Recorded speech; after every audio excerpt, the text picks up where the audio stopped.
আসসালামু আলাইকুম। গতকালকে আমাদের 5টা অঙ্ক ছিল। এই অঙ্কগুলো আসলে না পারাটা দুঃখজনক। পারা উচিত ছিল, অন্তত 20 মিনিটের মধ্যে 5টা অঙ্ক করা উচিত ছিল। অনেকেই দেখছি একটা বা দুইটা ট্রাই করেছেন। তো ঠিক আছে, আমি গতকালকে আসলে উত্তরগুলো দিতে পারিনি, একটু সমস্যা ছিল গতকালকে। আজকে ইনশাআল্লাহ উত্তরগুলো দিয়ে দিচ্ছি আর অঙ্কগুলো করে দিচ্ছি। তো প্রথম অঙ্কটা ছিল 20 নাম্বার। 20 নাম্বার থেকে শুরু করি, কারণ সম্ভবত 5টা অঙ্ক ছিল: 20, 19, 18, 17 এবং 16। তো এখানে বলা হচ্ছিল যে আপনি মোট 2500 টাকা দিয়ে কিস্তিতে একটা, অঙ্কগুলো সংক্ষেপে সম্ভবত লিখছি, টিভি কিনলেন। প্রত্যেক কিস্তি পূর্বের কিস্তি হতে 2 টাকা বেশি। প্রথম কিস্তি 1 টাকা হলে সর্বশেষ কিস্তির পরিমাণ কত? আসলে এখানে যে ঘটনাটা ঘটছে এটা নবম দশম শ্রেণীর সাধারণ গণিতের বই থেকে ধারার অঙ্ক। এটা একেবারে একটা কমন অঙ্ক, আমি কোনো চেঞ্জও করিনি, ডিজিটও চেঞ্জ করিনি, যেভাবে ছিল অঙ্কটা আমি সেভাবেই তুলে দিছি। তো শুধু আমি শুধু এখানে কয়েকটা শব্দ চেঞ্জ করছি, ডিজিটগুলো সব সেমই ছিল। তো এখানে বলা হচ্ছে যে টোটাল মোট টাকা হচ্ছে 2500। অর্থাৎ আমরা যদি বলি যে এস এন ইকুয়াল টু এত টাকা, যে সে লেখার দরকার নেই, আমি তাও আমি বোঝার সুবিধাতে লিখতেছি যারা একেবারে কম বুঝেন। তো প্রথম কিস্তি বলতে আমরা যদি এরকম হিসেবে চিন্তা করি যে প্রথম কিস্তি 1 টাকা, পরের কিস্তি বলছে 2 টাকা বেশি, তার মানে 3 টাকা, 1 + 2 3, তারপরটা 5 টাকা, তারপরটা 7 টাকা, এইভাবে চলতে চলতে চলতে চলতে আমাদের বলা হয়েছে যে সর্বশেষ কিস্তিটা কত, অর্থাৎ লাস্ট যে কিস্তিটা হবে সেটা কত। তাহলে আমরা সাধারণত জানি যে আমি ধরে নিলাম লাস্ট কিস্তিটা এন, তাহলে এখানে আমরা বলতে পারি এন বলতে সাধারণত ধারার শেষ পদটা এন হবে। তা আমরা এখানে প্রথম পদ যদি এ এ যদি 1 হয়, আমি অঙ্কগুলো ইংলিশে যেটা নিয়ে যাই, 1 হয়। আর ডিফারেন্স অর্থাৎ ধারার পার্থক্যটা হচ্ছে আমরা জানি 3 - 1 = 2। তাহলে আমরা বলতে পারি ডি ইকুয়াল টু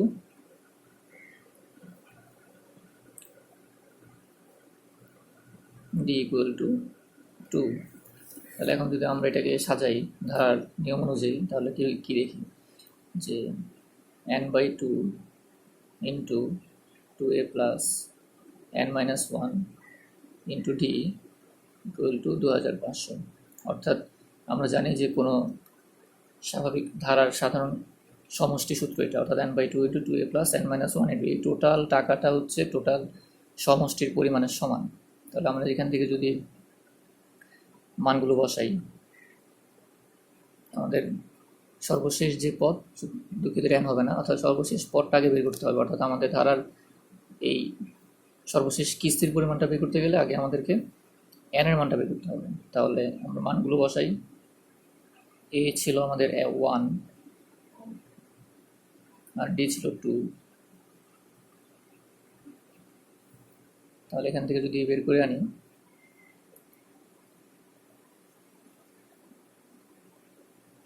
গুণ করে দিলে হবে 2n - 2।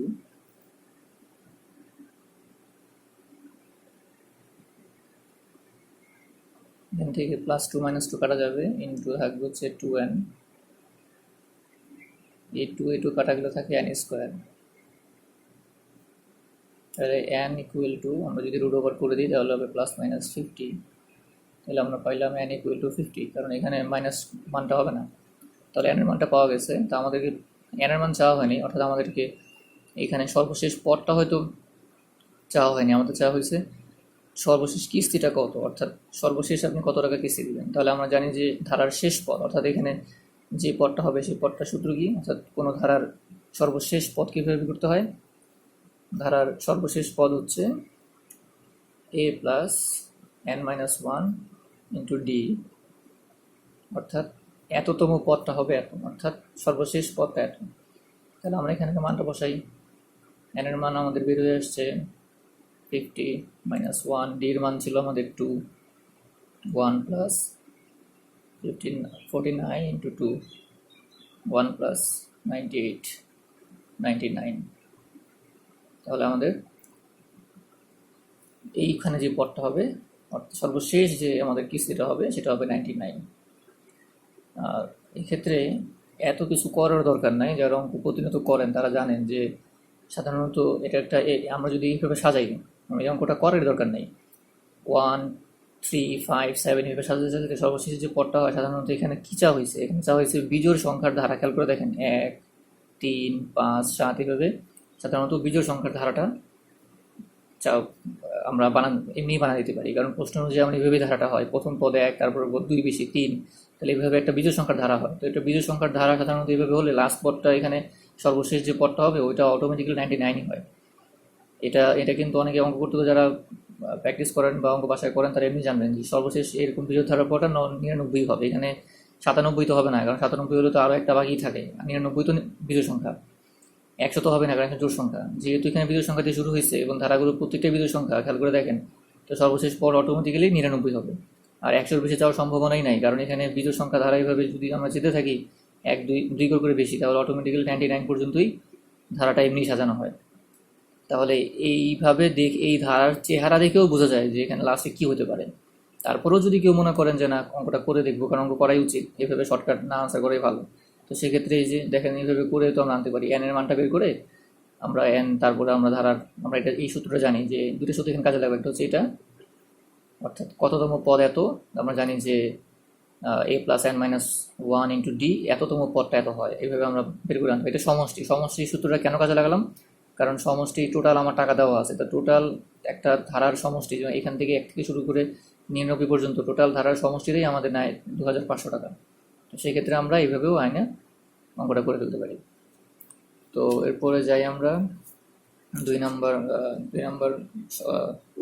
অঙ্কে। 19 নম্বর অঙ্ক ধারার অঙ্ক ছিল একটা, বলা হচ্ছিল যে 9 + 7 + 5 ধারাটির n সংখ্যক পদের যোগফল যদি 141 হয়, 44 হয়, তাহলে n এর মান কত। এইটাও ধারার অঙ্ক, এটাও আমি কিছুই চেঞ্জ করি নেই, হুবহু তুলে দিয়েছি অঙ্কটা। এই অঙ্কগুলো খুব তাড়াতাড়ি করা উচিত পরীক্ষায়। তাহলে আমাদের এটা এখানে বলতে পারি আমরা, এখানে আমাদের প্রথম পদ a = কত, 9। আমাদের ডিফারেন্সটা কত, ধারার ডিফারেন্সটা হচ্ছে 7 - 9 = -2, অর্থাৎ 7 থেকে 9 বিয়োগ করলে -2 আসে। তার আমাদের ডিফারেন্সটা হচ্ছে -2। তো এই ক্ষেত্রে আমরা যদি এবার দেখেন, বলা হচ্ছে যে n সংখ্যক পদের যোগফল, দ্যাট মিনস সমষ্টি -144, ওইখানে যেমন সমষ্টি ছিল এখানেও সমষ্টি দেওয়া আছে। তাহলে আমরা এখানে বলতে পারি যে n/2 × 2a + n-1 × d = -144। এখান থেকে যদি আমরা মানগুলো বসাই, n এর মান তো আমাদের বের করতে হবে। আমরা a এর মান দেওয়া আছে 9 + n-1, d এর মান দেওয়া আমরা পাইছি -2 = -144। তারপর আমরা এখান থেকে যদি করে আনি 9 × 18 + n-1 - 2 144 n/2, এখান থেকে যদি করি 18 + -2n আর -2 = -144। এখান থেকে যদি আমরা বের করি 18 + 2 20 -2n = 144। এখান থেকে যদি আমরা সর্বশেষ ইকুয়েশনটা দাঁড় করাই, সেটা দাঁড়াবে হচ্ছে 20 -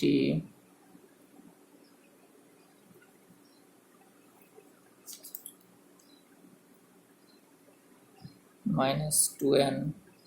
তো এটা রাখলাম, এটার সাথে আমরা n গুণ দিলাম, কারণ উপরে উপরে গুণ হবে, = এই দুইটা এখানে চলে গেলে গুণ আকারে -288। আচ্ছা, এরপরে যদি আমরা এখানে আসি, এখান থেকে দাঁড়াবে হচ্ছে 20n - 2n², কারণ যদি গুণ করি 20n আর -2n² = দাঁড়াবে হচ্ছে -288। এখান থেকে যদি আমরা সবগুলোকে এক সাইডে নিয়ে আসি, তাহলে দাঁড়াবে 20n - 2n² + 288 = 0।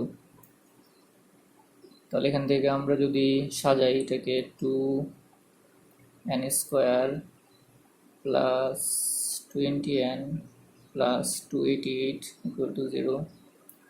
এবার যদি আমরা মাইনাস দিয়ে গুণ কমন নেই তাহলে কি দাঁড়াচ্ছে, -2 কমন নিলে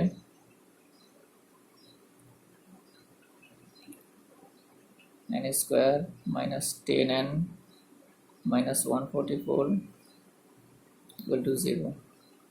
তাহলে এবার এটা গুণ করে দিলে দাঁড়াচ্ছে এই -2n কে পাশে নিয়ে গেলে এটা 0 হয়ে যাবে, n square minus 10n minus 144 equal to 0। এটাও আরও সহজেই করা যায়, এত কিছু করতে হয় না। আমি জাস্ট অনেকে বুঝে না, তাদের বোঝার সুবিধার্থে করতেছি অঙ্কটা পুরোটা।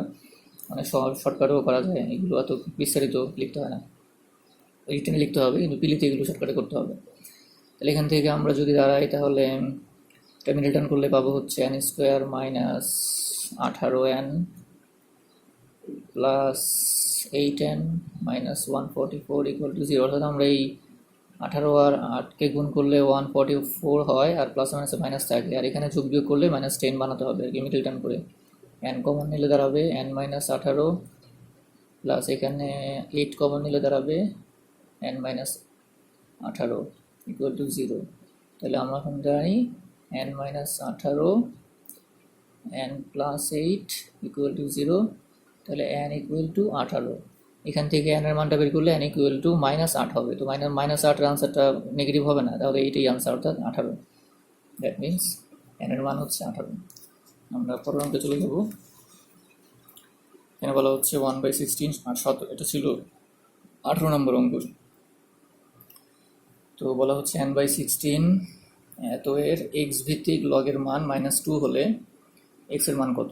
দ্যাট মিনস এখানে ব্যাপারটা এরকম যে লগ ভিত্তি x বলা হচ্ছে x ভিত্তিক, দ্যাট মিনস লগের ভিত্তি x, আর এত এর দ্যাট মিনস 1/16 এত এর x ভিত্তিক লগের মান কত, -2। এটা একদম সহজ অঙ্ক, এটা 1 মিনিটই করা যায় অঙ্কটা।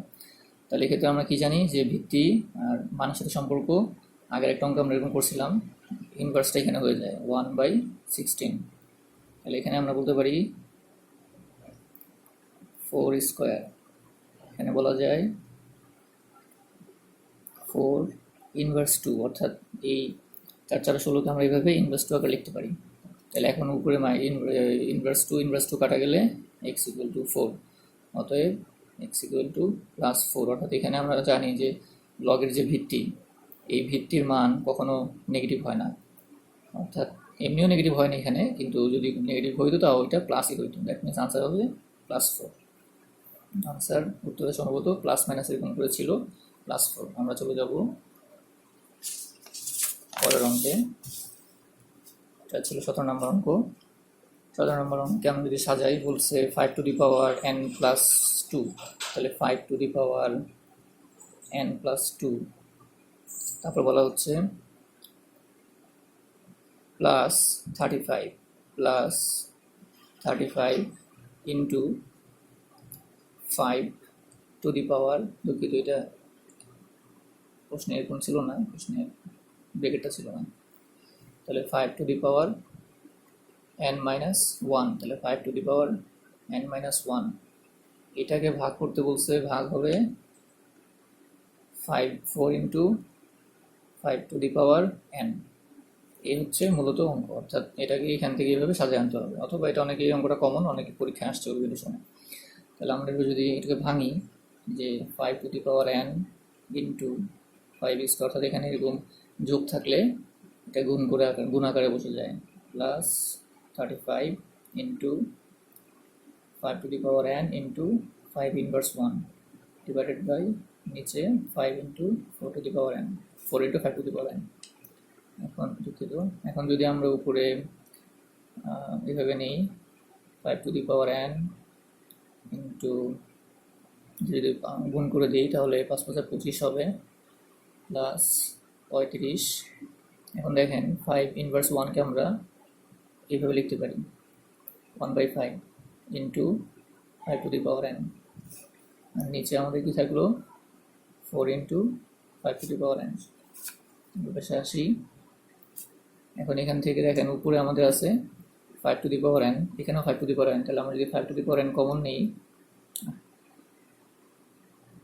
তাহলে কি থাকে 25 প্লাস দেখেন এখানে এই 5কে এই 35কে 5 দিয়ে ভাগ করা যায়, 5 সাথে 35, তাহলে 7। আর এখানে 5 টু দি পাওয়ার তো কমন নেওয়া হইল, নিচে 4 into 5 to the power n। তাহলে দেখেন এখানে একটু বুঝেন, উপরে আমি এই 5 to the power n common নিছি, এখানে 5 টু দি পাওয়ার n ছিল, এখানে 5 টু দি পাওয়ার n ছিল, তো 5 to the power n common নেওয়ার পরে কি থাকে, 25 থাকে, আর এই 5কে 35কে 5 দিয়ে ভাগ করলে 7 থাকে। তাহলে এখানে এই two the power n two the power n কাটা, উপরে থাকবে 32, 25 7 32, নিচে থাকবে 8, আমরা 4 ভাগ করলে পাবো 8, তাহলে 8ই হবে আমাদের এই সরলটার বা সূচকের মান। সর্বশেষ অঙ্ক ছিল আমাদের 16 নাম্বার, বলা হচ্ছিল a two the power x, that means a two the power x, তারপর বলা হচ্ছিল equal to b two the power y, that means b two the power y, বলা হচ্ছিল c two the power z, c two the power z, এটা সমান। আবার বলা হচ্ছে এবং b square equal to ac, এটা হইলে আমাদের মান চাইছে, মান বাই করতে হবে হচ্ছে 1/x এটা প্লাস 1/z, এত এর মান চাইছে। তো আমরা এগুলো সূচকের অঙ্ক আমরা যদি দেখি যে ধরে নিলাম, যেমন অনেকভাবে করা যায় অঙ্কগুলো, এই অঙ্কটাও আরেকভাবে করা যায়। a two the power x equal to b two the power y equal to c two the power z equal to k ধরলাম। অঙ্কের সুবিধার্থে হবে k ধরে করা যায়। তাহলে এখন কি দাঁড়ায়, a two the power x equal to k, তাহলে এখান থেকে আমরা পাই a ইকুয়াল টু, যদি আমরা এভাবে সূচকের অঙ্কের নিয়ম অনুযায়ী যাই তাহলে কি পাবো, a equal to k to the power, এই এক্সটি পাশে গেলে k এর উপরে পাওয়ার হিসেবে এভাবে চলে আসে, অর্থাৎ 1/x হিসেবে চলে আসে। আবার এখান থেকে যদি আমরা b এর মানটা বের করি, তাহলে একইভাবে b two the power y equal to k ধরলে b equal to k to the power 1/y। একইভাবে যদি আমরা c two the power z equal to k হিসেবে আনি, তাহলে c equal to k to the power 1/z। তো এইভাবে তিনটা মান আমরা এভাবে a, b এবং c এর সাজে আনলাম।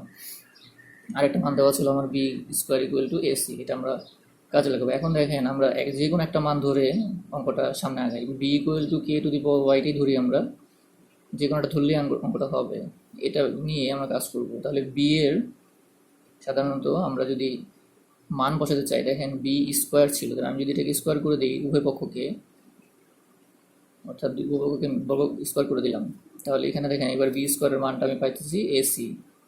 তাহলে এখন k এর মানটা আমি এখানে যদি যাই 2/y, কারণ এরকম 1/y কে এই স্কোয়ার দিয়ে গুণ করলে এইভাবে লেখা যায়। এখন দেখেন এর মান ছিল কত, k to the power 1/x into c এর মান ছিল কত, k to the power 1/z equal to k এর মান তো আমাদের এখানে আছেই 2/y। এখন দেখেন আমি এই দুই কে মাঝখানে যেহেতু গুণ আছে, আমি একটা কে নিয়ে উপরে যোগ করে দিতে পারি, সূচকের নিয়ম অনুযায়ী এভাবে যোগ করা যায়, গুণ থাকলে যোগ করে দেওয়া যায়। তাহলে এখন দেখেন এইখানেও কে আছে, এখানেও কে আছে, আমি দুই পক্ষের কে বাদ দিতে পারি, 1/x plus 1/z equal to 2/y। অর্থাৎ আমার চাওয়া হয়েছিল 1/x plus 1/z, 1/x plus 1/z, এত এর মান কত, এত এর মান এত, মানটা বেরিয়ে গেছে, অর্থাৎ আমাদের 2/y, এটাই অ্যান্সার। তো এই ছিল আমাদের অঙ্কগুলো।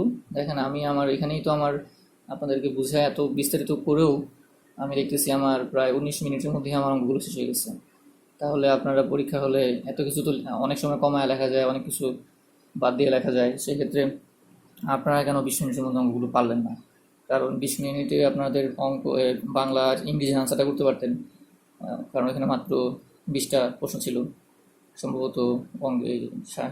ইংরেজিতে ছিল 15টা, বাংলা ছিল 25টা প্রশ্ন আপনি 20 মিনিটের মধ্যে করতে পারবেন, এটাই স্বাভাবিক। আর বাকি 20 মিনিটে আপনি অঙ্কগুলো করতে পারতেন, অন্তত 4টা অঙ্ক করতে পারতেন। তা আমার এখানে তো আমি এত কিছু বোঝানোর পরেও তো এত কিছু লিখছি, তারপরেও তো আমার এখানে দেখতেছি 19 মিনিটের মতো হয়েছে অঙ্কগুলো। তো আশা করি অঙ্কগুলো বুঝছেন। আর আমরা এরপরের যেহেতু গতকালকে আমি প্রশ্নের উত্তরগুলো দিই নেই, তো আমি আজকে উত্তরগুলো দিয়ে দিচ্ছি, ভিডিওর মধ্যেই দিয়ে দিচ্ছি। আমাদের ইংরেজির যে উত্তরগুলো ছিল, আমি ইংরেজির উত্তরগুলো বলতেছি, অর্থাৎ অনেকেই হয়তো কনফিউজ ছিলেন। প্রশ্ন ছিল নিকোলাস উদাল কী জন্য বিখ্যাত? আসলে তিনি একটা কমেডি লিখছিলেন, যেটা আমরা সাধারণত জানি যে ফার্স্ট ইংলিশ কমেডি, তো এই জন্যই তিনি বিখ্যাত। অলরেডি উত্তরগুলো অনেকেই পাইছেন, তারপরেও আমি বলে দিচ্ছি মুখে। নিকোলাস উদাল তিনি কমেডির জন্য বিখ্যাত ছিলেন। এরপর প্রশ্ন ছিল সম্ভবত ক্যাথারজাইজ, একটা ওয়ার্ড ছিল, এটা ইংলিশ টার্ম, অর্থাৎ সাহিত্যিক টার্ম। ক্যাথারজিস, এটার মিনিং কি? এটার বাংলা অর্থ হচ্ছে আসলে কোনো আবেগ থেকে মুক্তি দেওয়া। এখানে অপশন হচ্ছিল পার্গিং, অর্থাৎ purging the emotion of the character, অর্থাৎ কোনো একটা চরিত্রের যে আহ, আবেগ, অনুভূতি, ইমোশন, এগুলো থেকে একটা চরিত্রকে অব্যাহতি দেওয়াকেই ক্যাথারসিস বলা হয়। এরপর ছিল ইউনিভার্সিটি উইটের মধ্যে কারা। তো এখানে অনেকেই পার্সেন্ট প্রশ্নটা। গ্রিন পিলি একজন, উনি হচ্ছেন ইউনিভার্সিটি উইট, অর্থাৎ ক্যামব্রিজ এবং অক্সফোর্ড ইউনিভার্সিটির কিছু কয়েকজন সাহিত্যিক ছিল যাদেরকে ইউনিভার্সিটি উইট বলা হয়। তাদের মধ্যে জর্জ পিলি, উনি একজন ইউনিভার্সিটি উইট। এরপরে সম্ভবত ছিল ডার্ক এজ। ডার্ক এজ বলা হয় 1400 থেকে 1500 এই সালটাকে, অর্থাৎ চাষার 1340 থেকে সম্ভবত 1400 পর্যন্ত চাষার সল, অর্থাৎ ওল্ড ইংলিশ পিরিয়ডের চাষার এই সময়টাকে আমরা বলি। চাষার ঠিক পরের 1400 থেকে 1500 পর্যন্ত সময়টাকে আমরা ডার্ক এজ বলি। এরপরে ছিল পার্লামেন্ট অফ ফাউলস, কার লেখা? এটা চাষার লিখছে। কমেডি অফ হিউমার্স, এটা কে, মানে এটা কানেক্টেড কার? অর্থাৎ আসলে কমেডি অফ হিউমার্সটা বেন জনসনের লেখা থেকে, আরও একজন সাহিত্যিক ছিল, তবে বেন জনসনের লেখালেখি থেকেই কমেডি অফ হিউমার্স এই টার্মটা উনি ইন্ট্রোডিউস করে। এটা রিলেটেড টু মেডিকেল সায়েন্স অথবা মেডিসিন, এরকম একটা কিছু রিলেটেড হবে, অর্থাৎ এটা বেন জনসন হবে। এরপরে ছিল representative play right of Renaissance period. Renaissance পিরিয়ডের এটা কি আমাদের রুহানির ভুল করছে। রুহানিকে বলতেছি যে রুহানি ইংরেজি সাহিত্যের ছাত্রী হিসেবে তোমার এটা ভুল করা উচিত হয়নি।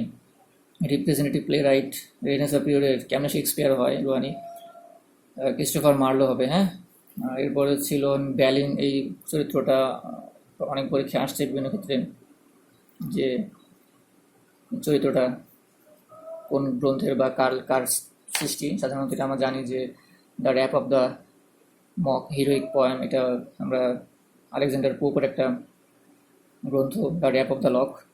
এই র্যাপ অফ দ্য লকটা একটা মক হিরোইক পয়েম। এই র্যাপ অফ দ্য লকের চরিত্র হচ্ছে ব্যালিন্ড। তারপরে সম্ভবত ছিল ক্যাপ্টেন হারকিউলিস ভিনেগার, এটা অনেকে পারেন না, এটা পারতে ছিল। ক্যাপ্টেন হারকিউলিস ভিনেগার কাকে বলা হয়? এটা হেনরি ফিল্ডিং, অর্থাৎ আমরা জানি যে the father of English novel, অর্থাৎ হেনরি ফিল্ডিংকে বলা হয় ফাদার অফ ইংলিশ নোবেল, অর্থাৎ ইংরেজি নোবেলের জনক, এবং তারই একটা ছদ্মনাম হচ্ছে Captain Hercules Vinegar. The revolt of Islam, এটা পার্সি বিসি শেলির লেখা, এটা একটা কবিতা। হ্যাঁ, অনেকে দিছে এটা নোবেল, অনেকে দিছে এসে, না, এটা হচ্ছে একটা কবিতা।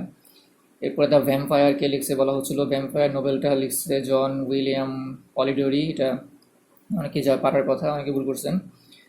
তারপরে সম্ভবত ছিল প্রশ্ন একটা মেটাফিজিক্যাল, দুঃখিত, masterpiece of comedy of Charles ডিকেন্সের দ্য পিকউইক পেপারসটা হচ্ছে তার একটা মাস্টার পিচ কমেডি। এটা খুবই আলোচিত এবং তিনি এটার জন্যই অনেক প্রাথমিক দিকে সবার কাছে জনপ্রিয় ছিলেন। এছাড়াও তার অনেক গ্রন্থ আছে, কিন্তু মাস্টার পিচ বলা হয় তার এই গ্রন্থটাকেই, পিকউইক পেপারস, এইটাকেই কমেডি হিসেবে ধরা হয় শ্রেষ্ঠ।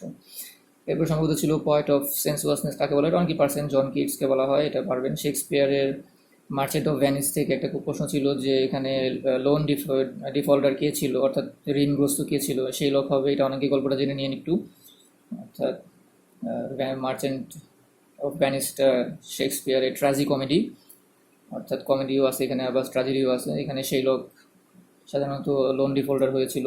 এরপরে পর্টিয়া নামক একটা ক্যারেক্টার এসে এখানে তাকে উদ্ধার করে বিভিন্ন বুদ্ধিমত্তা দিয়ে আর কি। তো একটু জেনে নিন। এছাড়া সম্ভবত একটা উক্তি ছিল যে you never know what is an office unless you know, এরকমটা প্রশ্ন ছিল, এটা উইলিয়াম ব্ল্যাক লিখছেন। এই ছিল ইংরেজি সাহিত্য। এরপর আমরা বাংলা সাহিত্যের উত্তরগুলো বলবো, বা বাংলা ব্যাকরণের। অনেকেই আনসার করেছে হয়তো। আমাদের বাংলা সাহিত্য থেকে প্রশ্ন ছিল নিচের কোনজন উপন্যাস রচনা করেননি? আসলে এটা আমারই ভুল ছিল, এটা অপশনে সুধীন্দ্রনাথ দত্ত দেওয়া উচিত ছিল। সুধীন্দ্রনাথ দত্ত আমি অপশনে দিইনি, সো উত্তরটা প্রশ্নের 4টা অপশনই ভুল। এখানে আসলে একটা অপশন ছিল বিষ্ণু দে। তো অনেকে এটা, যেমন রুহানির সাথে কথা হয়েছিল, রুহানি বলতেছিল যে বিষ্ণু দে উপন্যাস লেখে নাই। হ্যাঁ, রুহানি বিষ্ণু দে উপন্যাস ওইভাবে তার কোনো আলোচিত উপন্যাস নাই, তবে তার একটা জীবনী আছে, সম্ভবত আমরা ভুলে গেছি। ওই জীবনীটা এখন, ওই জীবনীটাই উপন্যাস টাইপের হয়ে থাকে সাধারণত। সো ওই জন্য বিষ্ণু দে যে উপন্যাস লেখেনি এই কথাটা বলা যাবে না।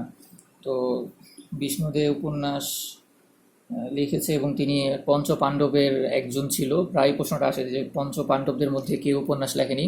তো সেক্ষেত্রে আসলে বিষ্ণুদে অপশনে থাকে, বিষ্ণুদেও থাকে, আবার সুধীন্দ্রনাথও থাকে। বিষ্ণুদেও থাকে এবং সুধীন্দ্রনাথও থাকে। প্রশ্নটা এভাবে আসে যে পঞ্চ পাণ্ডবদের মধ্যে কে উপন্যাস লেখেনি। তো অপশনে বিষ্ণুদেও থাকে, সুধীন্দ্রনাথও থাকে। তো সুধীন্দ্রনাথ তখন আনসার হয়। তো কেন আনসারটা সুধীন্দ্রনাথ দেওয়া হয়? কারণ বিষ্ণুদে, হ্যাঁ, বিষ্ণুদে একজন কবি হিসেবে পরিচিত, কিন্তু বিষ্ণুদের যে আত্মজীবনীটা আছে সেই আত্মজীবনীটা অনেকটা উপন্যাস টাইপের সাধারণত। তো এই জন্য হয়তো ধরা হয়। আর এই প্রশ্নটা বাজারে আনছে সৌমিত্র শেখর স্যার আমাদের। উনি সম্ভবত কোনো একটা বিসিএস এর পিলিতে প্রশ্নটা দিয়েছিল। উনি সহ আরও কয়েকজন টিচার মানে কম্বাইন করে প্রশ্ন করা হয়, ওনারা হয়তো করছিল। সো যেহেতু বিষ্ণুদে বিভিন্ন পরীক্ষায় প্রশ্ন এভাবে আসছে যে পঞ্চ পাণ্ডবদের মধ্যে কে উপন্যাস রচনা করেনি, তো সেক্ষেত্রে আমরা আনসারটা অপশনে দেখবেন বিষ্ণুদেও আছে, আবার সুধীন্দ্রনাথ আছে, তাহলে সুধীন্দ্রনাথ আনসার হবে। কিন্তু আমি যে ভুলটা করছিলাম প্রশ্নে, যে আমি আসলে সুধীন্দ্রনাথ অপশনই দিইনি, আমি দিয়েছিলাম বিষ্ণুদে আর সম্ভবত বুদ্ধদেব দিয়েছিলাম আমি। তো বুদ্ধদেব তো অবশ্যই উপন্যাস রচনা লিখছে। বুদ্ধদেবের উপন্যাস আছে তিথিরোর, নির্জন হাওয়া, রাত ভোরের বৃষ্টি, এগুলো বুদ্ধদেবের লেখা।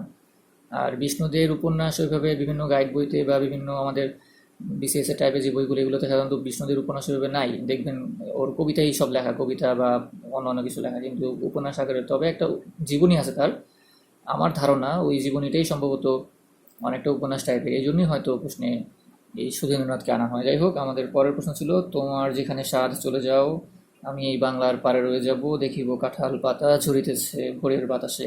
বিখ্যাত রূপসী বাংলা কাব্যগ্রন্থের কবিতা থেকে নেওয়া, জীবনানন্দ দাশ।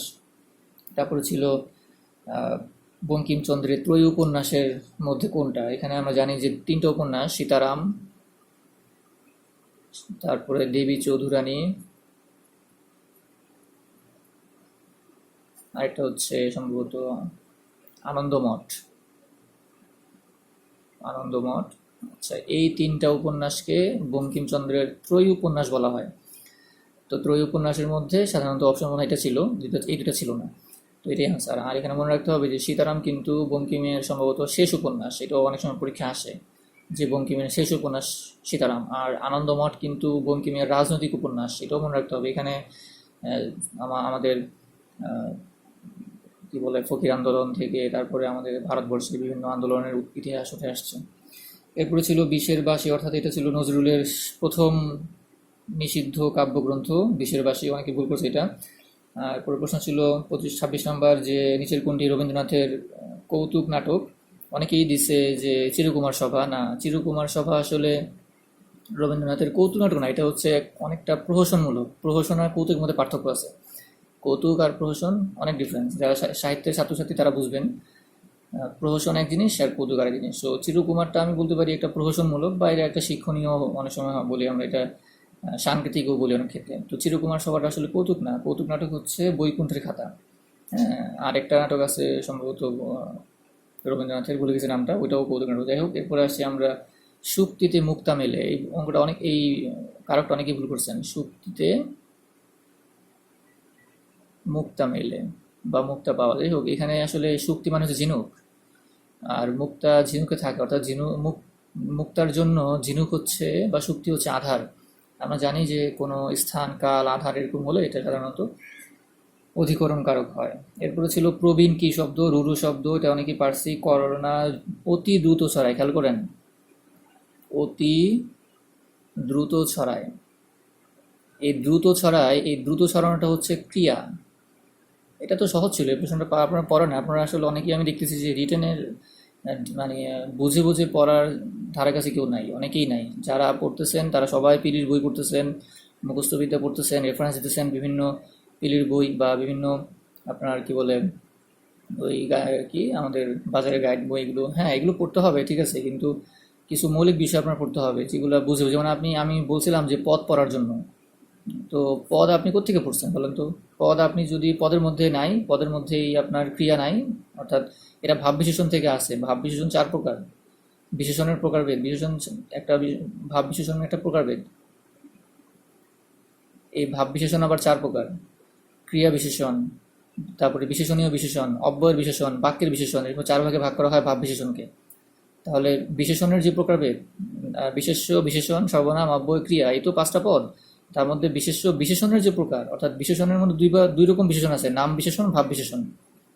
নাম বিশেষণ, ভাব বিশেষণ, এটা হলো বিশেষণের 2টা প্রকার। আবার ভাব বিশেষণ 4 প্রকার।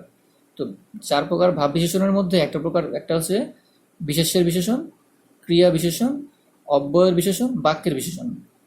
তাহলে এইটাই যে দ্রুত ছড়া, এটা হচ্ছে ক্রিয়া। তো এই অতি শব্দটা এই দ্রুত ছড়াইকে বিশেষিত করতেছে, অর্থাৎ ক্রিয়াকে বিশেষিত করতেছে। এই অতি শব্দটা দ্রুত ছড়ায় নামক ক্রিয়াকে বিশেষিত করতেছে। সো এটা ক্রিয়া বিশেষণ। এটা পারতে ছিল একজন, মনে হয় পারছেন সম্ভবত এটা। ওকে, তারপরে ছিল এটা অনেকে পারে নাই যে আ আ প্রত্যয় যোগে, কোন ধাতু পড়িতে হয়? এটা নাম ধাতু, এটা সবাই জানি আমরা। যেমন পর যোগ পরা, হ্যাঁ, এরকম সাধারণত প্রত্যয় যোগ করে আমরা নাম ধাতু গঠন করি। এটা ধাতু, এটা কিন্তু আবার ক্রিয়া হিসেবে চিন্তা করা যাবে না। পর মানে ক্রিয়া, কিন্তু আটা ধাতু, এভাবে যুক্ত হয়। এরপরে আসতেছে আমাদের কোনটি সঠিক কৃত প্রত্যয়? নয়ন। এটা অনেকেই ভুল করছে, অনেকেই দিছে চড়াই। হ্যাঁ, না, চড়াই আসলে কৃত প্রত্যয় না, চড়াই হচ্ছে তদ্ধিত প্রত্যয়। একটু ভালো করে পড়েন, নয়নের কৃত প্রত্যয় কি? নিজ অনট। হ্যাঁ, এটা নয়ন। এই ছিল আমাদের বাংলা সাহিত্যের বা ব্যাকরণগত প্রশ্নগুলোর উত্তর। তো আশা করি সবাই ব্যাখ্যাগুলো বুঝতে পারছেন। আর কোনো কনফিউশন থাকলে আমাকে জানায়েন। ইনশাআল্লাহ পড়াশোনা করেন। আর আমি যেহেতু আজকে এবং কালকে দুদিন অফ ডে দিয়েছি, আগামীকালকে হয়তো আমি রাত্রেবেলায় সম্ভবত আমি নেক্সট সাবজেক্ট পড়াশোনার প্ল্যানটা করে দিব, বা কি আগামী এক সপ্তাহের জন্য আমরা কী কী পড়বো বলে দেবো। আবার নাও বলতে পারি, মন মানসিকতা ভালো না। সবাই দোয়া করেন, ভালো থাকেন। আল্লাহ হাফিজ।